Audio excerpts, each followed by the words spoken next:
چې د پاکستان هلې ځلې چې د ثور تحول نه وروسته نه دي شروع سوي، تاسو ته دا خبره زه په یاد درکوم او په ذهن کې وساتئ، بلکې د مظاهر شاه د سلطنت په آخرو وختونو کې، د داود د جمهوریت په ټولو وختونو کې او د ثور د تحول نه وروسته تقریبا دا 20 کاله کېږي چې پاکستان بربنډه مداخله د افغانستان په داخلي امورو کې شروع کړې ده او د 20 کالو سرمایه‌دارۍ محصول یې څه شی سوی چې دی سبا ته ما سره د میز په سر کښېني، څه محصول لري؟ نو دوی داسې انګېرلې وه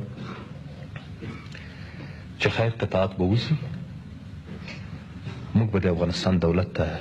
په لږ وخت کې سقوط ورکړو، دلته به یو لاسپوڅی حکومت د موږ منځ ته راسي، بیا به د افغانستان کنفدریشن یا افغانستان د پاکستان د 5مې صوبې په حیث اعلان سي او په دې ترتیب به پاکستان د خپلې سرمایه ګذارۍ محصول لاسته راوستی. که بیا دا ونه سوه نو موږ به افغانستان تجزیه کړو. نو دا 2 کاله هلې ځلې چې روانې دي او دا مداخلې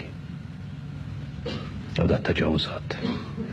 دا فقط د دغه هدف دپاره روان دي. اوس په تاسو هم ده چې دلته په دې جرګې کې ما ته مشوره راکوي.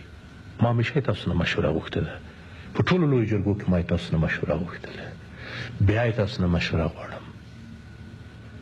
چې څه کوئ. وطن پنجابي ته ور تسلیم کو که ور تسلیم نه کو، د پنجابیانو غلامان سو، وطن تجزیې ته پرېږدو، ډیورن لاین واخلو او مو دریاب ته یې ور واچوو،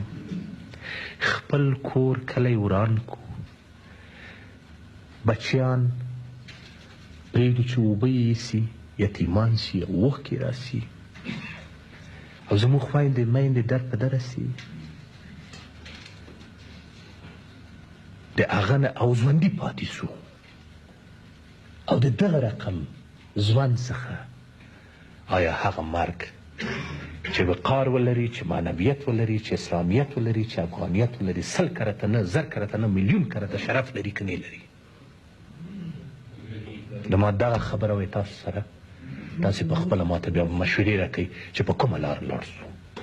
او څه خیل ودرېږو. ما تاسو ته مثالونه تاریخي درکړل. موږ هغه ورځ چې مبارزه شروع کړې وه په مبارزې باندې مو خپل سر مو په خپل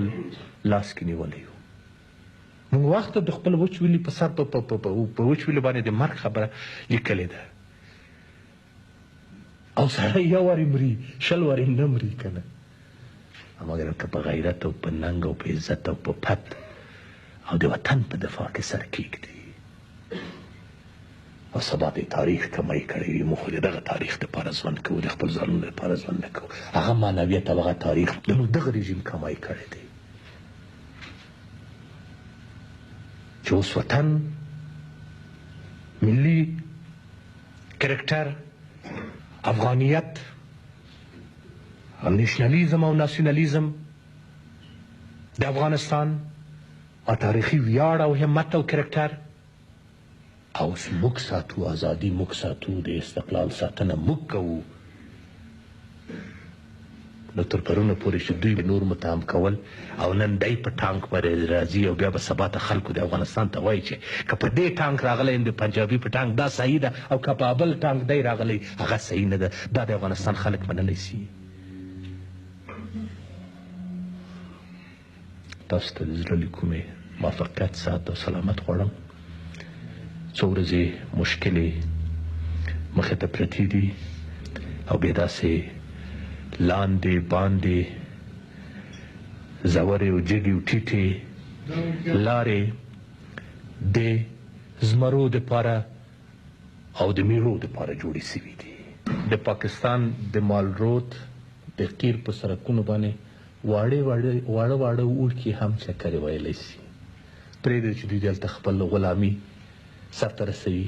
او موږ به دلته خپل هغه افغاني آزادمنشانه او د تاریخ له ویاړه ډکه شمله اوچته ساتو.